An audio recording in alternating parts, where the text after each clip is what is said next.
MR Recording Studio, Dulhin Bazar.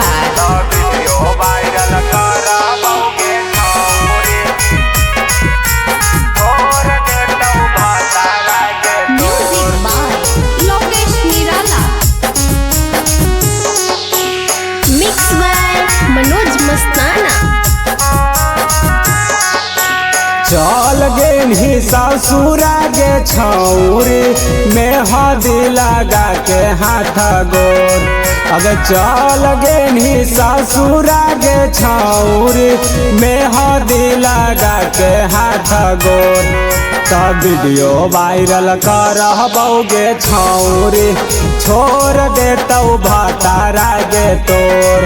तब video viral करबौगे छौरी छोड़ देतौ भतारा गे तोर।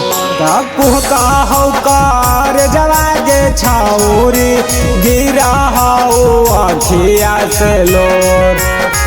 कहौ कर जवागे छौरी गिरा हौ अखिया से लोर।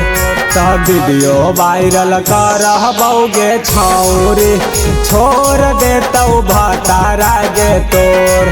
तब वीडियो वायरल करबौगे छौरी छोड़ देतौ भतारा गे तोर। तब वीडियो वायरल करबौगे छौरी छोड़ देतौ भतारा गे तोर।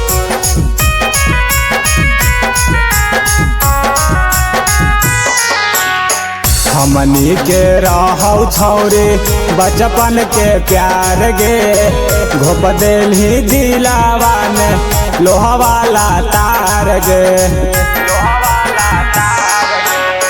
हमनी के रहौ छौरी बचपन के प्यार गे घोप देलही दिलावा में लोहा वाला तार गे। याद बरिया बहौगे छौरी जे मिला हानि पिपारा के ओर। अगर याद बरिया बहौगे छौरी जे मिला हानि कॉलेज के ओर। तब वीडियो वायरल करबौगे छौरी छोड़ देतौ भतारा गे तोर। तब वीडियो वायरल करबौगे छौरी छोड़ देतौ भतारा गे तोर। तब वीडियो वायरल करबौगे छौरी छोड़ देतौ भतारा गे तोर।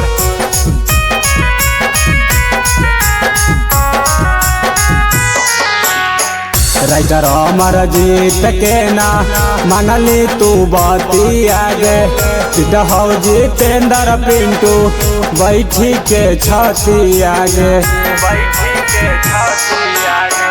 राइटर अमरजीत के ना मनली तू बतिया गे। पिटहौ जितेंद्र पिंटू बैठी के छतिया गे। परतौ बाजरवा गे छौरी जे हमारा से लेली मुँह मोर। अगर परतौ बाजरवा गे छौरी जे हमारा से लेली मुँह मोर। तब वीडियो वायरल करबौगे छौरी छोड़ देतौ भतारा गे तोर। तब वीडियो वायरल करबौगे छौरी छोड़ देतौ भतारा गे तोर।